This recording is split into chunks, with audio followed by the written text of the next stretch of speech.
Joining us now on KUTV 2 News, one of the most recognizable on-air personalities in all of sportscasting, especially for those that join us here on CBS. Jim Nantz joining us. Jim, Brian Schnee, it's a pleasure to be speaking with you. Obviously, you're no stranger to Salt Lake City, having worked in the local TV market. What are some of your great memories from your time here in Utah? Oh, Brian, there are too many to cite just one or two.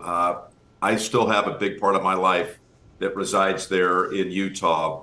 I came to the market right out of college, and listen, my career was launched in Houston as a college student, but it really in many ways began right there in Salt Lake City. I still maintain a home up in the Park City, Deer Valley area, and all of my rooting interest in sports remain with the teams that are in the Beehive State. So I pull for all of them, all the schools and universities, the Jazz, and man, it was just such a great place. And of course, it gets down to things that are beyond just the beauty of Utah. It's the people. You know, the people are always the difference maker. And I was treated with such love and open arms, and I still am. I'm grateful for having the opportunity to have a big part of my life there. Jim, how did working here in Salt Lake City prepare you for your other roles at CBS Sports? Good question. I think that the anchoring part of it was really key, and I was the number 2 anchor over at KSL and backed up Paul James. You know, in those days, Paul James and Marcroft over at your station, they just dominated the market. And I was just a young kid, again, 23 years old. But I knew that the dream was to work for a network one day calling games. And I got the opportunity to call games in that market. Again, fresh out of college. I did the Jazz with Hot Rod Hundley for a couple of seasons. And not only that, I got to do the BYU football and basketball television package, play-by-play. And I worked those games with Steve Young on the football side and Steve Craig on the basketball side. And that was, to me, the difference maker. I can't speak on behalf of CBS, but I think it really made a huge difference when they started recording my shows and my broadcast, unbeknownst to me. And I got the call out of the blue after 2 years to come to New York to audition. And I won the audition. And listen, the market gave me every opportunity to try to pursue my dream. Given your experience in Utah and your love for the state, there's been a lot of discussion about trying to bring another pro sports franchise to Utah. Do you think the Salt Lake City market would do well with either Major League Baseball or the National Hockey League? I think on both fronts, the city would do really well. I mean, just look at the way the city has embraced the Jazz. I was around in the old Salt Palace days, and I mean, Utah is much bigger. There's a much bigger corporate presence there, which you need when you're going to have a professional sports team. Back in the days when I worked at Jazz, we had 30 of the 41 home games at the Salt Palace, and 11 of the home games were moved to Thomas and Mack, the basketball arena in Las Vegas, and we beamed all those games back to the Salt Lake City market. But things have changed, and all you have to do is say, okay, well, what have they shown us? What is the market shown us? And the market has shown everyone that the Jazz and the Jazz placement in the Utah sports landscape is massive. And I think that it would work on both fronts. And I've been reading about recently some talk about a Major League Baseball team coming. I'm hoping it comes true. If it comes true, I think that I'd be a season ticket holder. I wouldn't be able to go to many games, Brian, but I would do everything I can to try to support the effort. Well, it'd be great to get you out here. I think another topic of bringing another thing back, or at least adding to where Utah is now. Would you like to see Salt Lake City, this market, this area, get another Winter Olympics? No question. And you know what? We will. I'm going to talk as a member of the community, even though I'm not there full time. But I fully believe that everything is in place for that to happen. I can't wait for that to happen. I think that's got a great chance of being accomplished. And I look forward to being there as a spectator and cheering it on. I mean, look at our facilities and look at the embrace that we had the first go around with the winter game. So that's next up. I hope we get the go sign on that sometime soon. Hey, let's focus on the bread and butter for a little bit, the National Football League. Are you excited for the lineup on CBS this season? Very much so, Brian. It was announced last week, the NFL schedule, and Tony Romo and Tracy Wolfson and I will open our season with the NFC champion Philadelphia Eagles at New England. And then it's a heavy Kansas City lineup with the Chiefs against the Bills, the Chiefs against the Bengals, Christmas Day with the Chiefs against the Raiders. There are other placements with Mahomes and the Chiefs in our primary national windows. And of course, the main game that we have is we have the Super Bowl coming up down in Las Vegas in February. So that's always something to look forward to when it's your turn. We rotate, as you know, with the networks, and it's our Super Bowl year. And believe me, you wake up every day thinking about it, even this far out. As you mentioned, the games at Allegiant Stadium in Vegas, do you expect this big game to be a little different from your last, which I believe you called at the height of the pandemic? We did. We were in Tampa, and they did allow some healthcare workers access to the Super Bowl, but by and large, the seats were filled with cardboard cutouts and to give it a presence. And we went into the game with Brady against Mahomes. I mean, it was just an ideal matchup. Sadly, the game got out of hand early. Tampa beat them up pretty badly that day, and poor Patrick Mahomes, he never had time to throw the football. The offensive line just got completely manhandled. And the game, as a result, was not anything that memorable, that exciting. But you also lack the excitement of having a stadium filled with fans. And, you know, we look forward to having that in Las Vegas this year. Well, we're excited for the National Football League to get back underway on CBS. You mentioned Tony Romo, Tracy Wolfson. Over the years, you've worked with so many folks in a color commentary or a co-host sort of role. Who's been most influential to you over the years wearing the other microphone?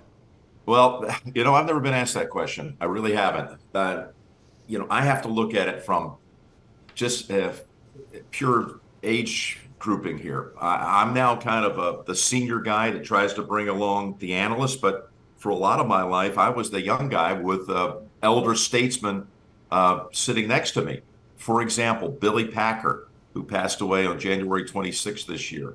Huge influence for my career, on my career, and in my personal life. He was a big friend. I mean, he delivered a eulogy at my father's funeral. Billy was family, and that was such a blessing to work with him for 18 years. Ken Venturi in golf. Those two stand out. Kenny and I had 18 years together.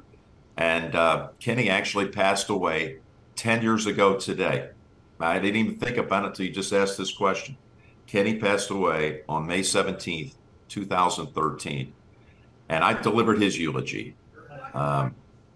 I miss both of those men, and I don't think my career would have ever been the same without having the chance to sit by them, to be by their side. Well, right along the same topic of conversation, just recently you were sharing with Rich Eisen your relationship with John Madden. What did you respect most about him? What was it like calling him on Thanksgiving?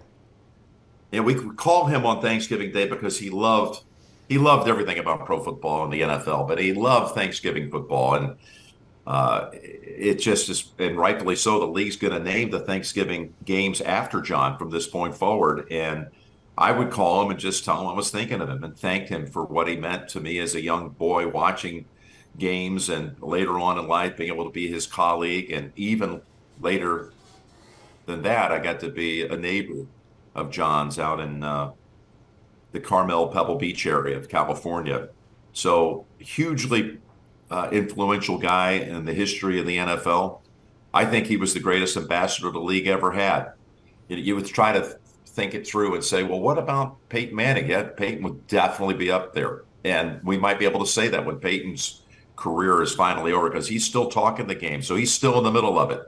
But Peyton, Tom Brady, you think about these guys and who casts the biggest positive light on the league. I would say right now, all time, would be John Madden.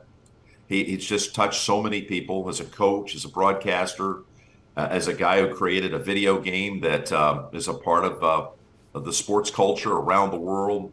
He was just a giant, and he was just a very kind-hearted guy.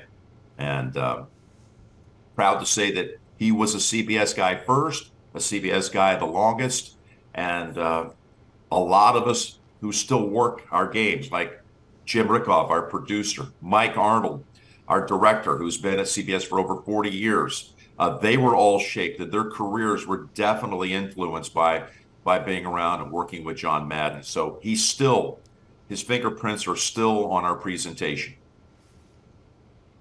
How are you envisioning the rest of your career? Have you done it all at this point? Have you checked all the boxes for you?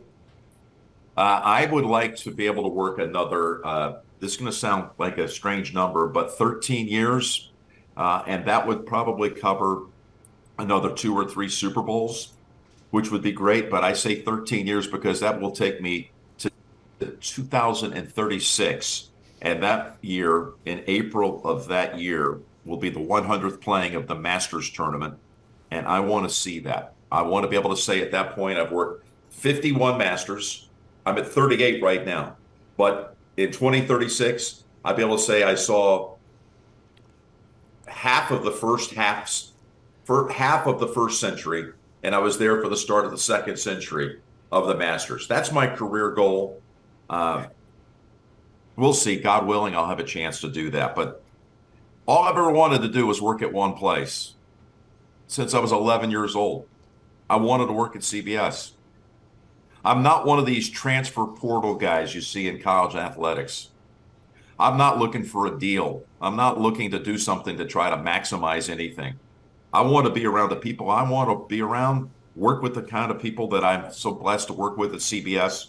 And, I started at CBS in Houston at both the CBS radio and television affiliates, and then I moved to Salt Lake to the CBS affiliate, and then I came to the network, which was my ultimate goal since I was 11 years old. And I want to play this thing out for another 13 years to 2036, and that's the goal. I've always been a goal setter. I will say this, Brian, time's moving pretty quickly. It's going to be here before we know it. And I would like somehow to figure out a way to slow it down because I want to savor every single second of it. You and me both. It's hard to slow it down after calling nearly 4 decades of hosting the Masters. This weekend on CBS is the PGA Championship. How does that tournament stack up for you? What do you look forward to for this tournament? I can't wait. I'm calling you right now from Rochester, from Oak Hill. This place is stunning. It is so beautiful. I went through a recent renovation, and when you tune in this weekend, you're just not going to believe what it looks like. I know people are saying, don't get carried away, Jim. It's just a golf course. But it's a masterpiece. And, we have all these young hotshots that are going to be gunning for this major title, from Jon Rahm to Scotty Scheffler and Rory McIlroy and Justin Thomas and Jordan Spieth. Hopefully he's got an injury with his left wrist. Hopefully that will be okay. Xander Schauffele, and everybody's here. 99 of the top 100 are here, and this is the thing that really gets the juices going. Major championship golf for me, and big Sunday afternoon football games on the NFL.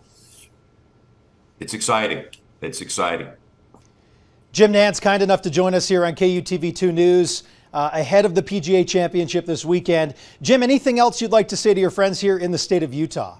That's an easy one. I just want to say thank you all. When I walk through an airport, almost without fail, I have someone come up to me and say they're from Utah, and they say some very gracious things. They thank me for always remembering Utah and for being a part of it. And all I can say in return, I am so proud to be able to say that Utah has been a part of my life and that it continues to be. And again, it's the people. The people have been profoundly important to me in my life, and I'm just grateful.